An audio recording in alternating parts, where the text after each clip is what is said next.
Hi friends, I am Rashid Ali, overseas education consultant. I have been working 16 years in the same field. ഇന്ന് നമുക്ക് republic of കസാക്കിസ്ഥാനിൽ medical പഠനത്തെ പറ്റി സംസാരിക്കാം. Okay, recently നമ്മൾ ആ ഒരു ഏരിയയിൽ വരുന്ന കുറേ കൺട്രികളെ പറ്റി ഓൾറെഡി നമ്മൾ ഡിസ്കസ് ചെയ്തു. ആ ഒരു ബെൽറ്റിൽ വരുന്ന ഒരു കൺട്രി തന്നെയാണ് കസാക്കിസ്ഥാൻ.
USSR സ്പ്ലിറ്റ് ആയ കൺട്രിയാണ്.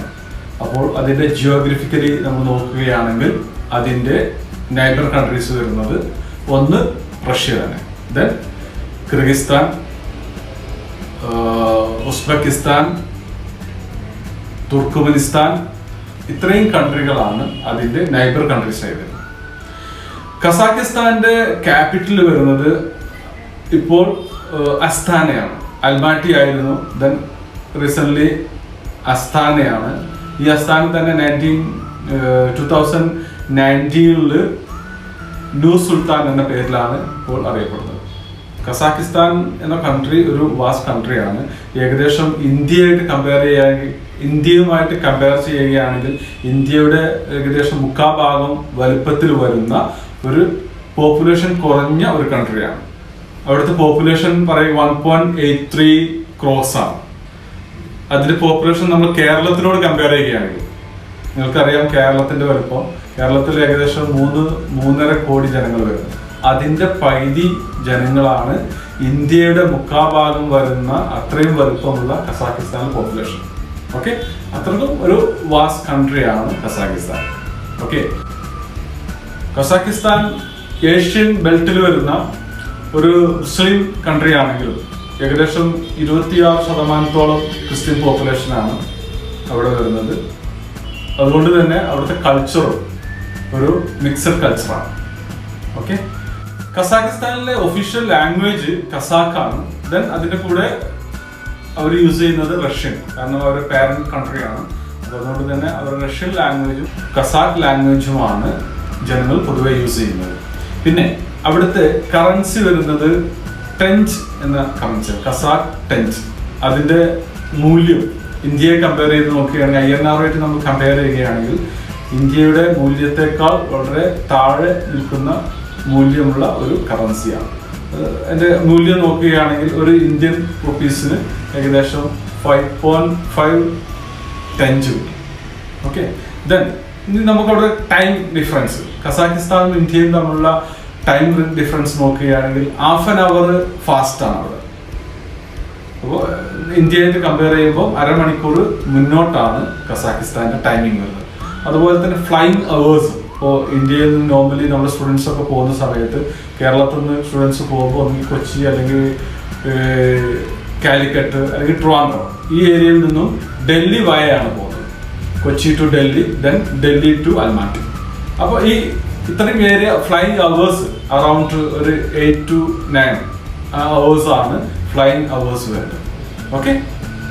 പിന്നെ അവിടുത്തെ കസാക്കിസ്ഥാനിലെ ക്ലൈമറ്റ്, നമ്മൾ ഏതൊരു കൺട്രിയിലേക്ക് പോകുന്ന സമയത്തും നമ്മൾ മേജറായിട്ട് സ്റ്റഡി ചെയ്യേണ്ട ഒരു ഏരിയ തന്നെയാണ് ക്ലൈമറ്റ്.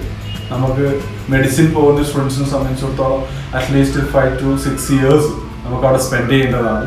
അപ്പോൾ അതിൻ്റെ നമ്മൾ പോകുന്ന യൂണിവേഴ്സിറ്റിയുടെ ഏരിയയിലെ ക്ലൈമറ്റ് എന്ത് തന്നെയായാലും നമുക്ക് അറിഞ്ഞിരിക്കൽ വളരെ പ്രധാനപ്പെട്ടതാണ്. അതുകൊണ്ട് തന്നെ കസാക്കിസ്ഥാനിലെ നോർമൽ ക്ലൈമറ്റ് വരുന്നത് അവിടെ വിന്റർ സീസണിൽ ഏകദേശം -10 ആ റേഞ്ചിൽ വരെ, -10, -15 ഒക്കെ വരാറുണ്ട്. അതുപോലെ അവിടുത്തെ സമ്മർ എന്ന് പറഞ്ഞാൽ 30-35, അതാണ് അവിടുത്തെ ഒരു മോഡറേറ്റ് ക്ലൈമറ്റ് എന്ന് പറയുമ്പോൾ ഒരു 25-20 ആ റേഞ്ചിലാണ് അവിടുത്തെ ക്ലൈമറ്റ് വരുന്നത്. അത് ആ റഷ്യൻ ബെൽറ്റ് ആയതുകൊണ്ട് നിങ്ങൾക്കറിയാം ആ ഒരു ക്ലൈമറ്റ് തന്നെയാണ് ആ ഒരു ഏരിയയിലെല്ലാം തന്നെ മെയിൻറ്റെയിൻ ചെയ്യുന്നത്. ഓക്കെ. കസാക്കിസ്ഥാനിലെ അക്കാഡമിക് സെക്ടറിലേക്ക് നോക്കുകയാണെങ്കിൽ നമ്മുടെ മെയിൻ ഏരിയ മെഡിസിൻ ആണ്. അപ്പോൾ കസാക്കിസ്ഥാനിൽ അവർ മെഡിസിൻ റിലേറ്റഡ് ആയിട്ട് കൊടുക്കുന്ന ഡിഗ്രി MD ആണ്. പക്ഷെ റീസെന്റ് MBBS എന്ന ഡിഗ്രി റീസെന്റ് അവർ കൊടുത്തു തുടങ്ങിയിട്ടുണ്ട്. MD ആയ സമയത്ത് 6 years പ്രോഗ്രാം ആയിരുന്നു, ഇപ്പോൾ 5 years പ്രോഗ്രാം കസാക്കിസ്ഥാനിൽ റൺ ചെയ്യുന്നുണ്ട്.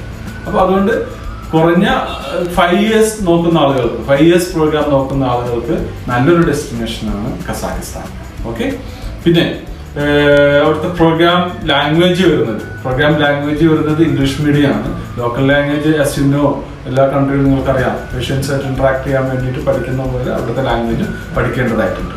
പിന്നെ നമ്മളെല്ലാ വീഡിയോയിലും ഡിസ്കസ് ചെയ്യാറുള്ള പോലെ തന്നെ വിദേശത്തേക്ക് പോകുമ്പോൾ ക്രോസ് ചെക്ക് ചെയ്യുന്ന MCAയുടെ വെബ്സൈറ്റുമായിട്ട് ക്രോസ് ചെക്ക് ചെയ്യണം. അപ്പോൾ കസാക്കിസ്ഥാന്റെ കേസിൽ medical council of India list ചെയ്തിരിക്കുന്നത് ഏകദേശം 12ഓളം യൂണിവേഴ്സിറ്റികൾ ലിസ്റ്റ് ചെയ്തിട്ടുണ്ട്.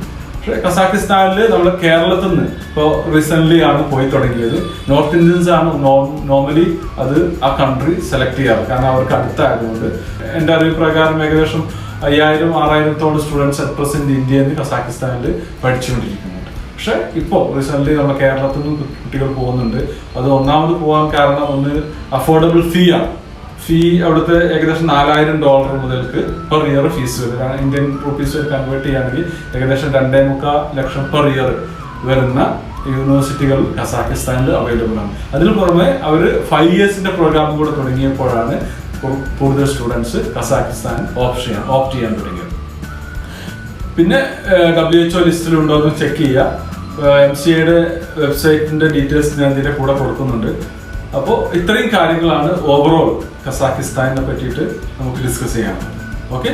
അപ്പം ഞാൻ ഈ പറഞ്ഞ കാര്യങ്ങളെല്ലാം നിങ്ങൾക്ക് മനസ്സിലായിട്ടുണ്ടാവും എന്ന് വിചാരിക്കുന്നു. അതോടൊപ്പം ആരെങ്കിലും നമ്മുടെ ഈ ചാനൽ സബ്സ്ക്രൈബ് ചെയ്യാത്തവരുണ്ടെങ്കിൽ സബ്സ്ക്രൈബ് ചെയ്യുക. അതുപോലെ എന്തെങ്കിലും കമന്റ്സ് ഉണ്ടെങ്കിൽ നിങ്ങൾക്ക് ഇതിൻ്റെ കൂടെ ആഡ് ചെയ്യാം.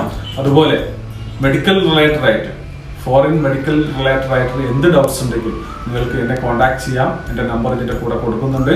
ഓക്കെ. ഇതുപോലെ ഇനി നമുക്ക് പുതിയൊരു കൺട്രി അവിടുത്തെ വിശേഷങ്ങളുമായി ഇനിയും കാണാം. ഓക്കെ. അതുവരെ ബൈ.